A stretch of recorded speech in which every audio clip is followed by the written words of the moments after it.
The duo with the Knicks on Landslide. Paul McCartney's wonderful Christmastime holiday cover. The cover of his old band What Makes You Beautiful and the film production of Sign of the Times. All of this turned out to be in harmony with the encore and reflect exactly what the Styles now wants to be, with dozens of nuances of themselves that exist on the new album. It can also be seen in products that range from nude posters to shirts that say your song to good attitude towards people. You'll see your theatrical troupe, with your pink blouse and white pants, tall and loose collar, challenging the standards of the genre. Elsewhere, a song like Cherry could easily appear on the last album of Mumford & Sons.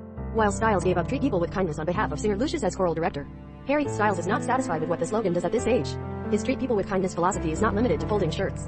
And if Harry can be what he wants to be, why can't his admirers live as they do, and take the freedom they feel when they're together in the real world?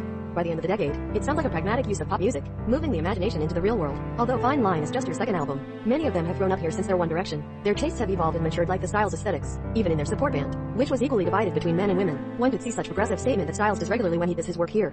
Without patting himself on the back, early on Friday night at a forum in Los Angeles, Harry Styles turned to his house full of fans, and he decided to focus on new songs, which Styles admitted were probably one of the few songs where the album sounded live from top to bottom. But maybe no other pop star in the world is so good at encouraging his fans.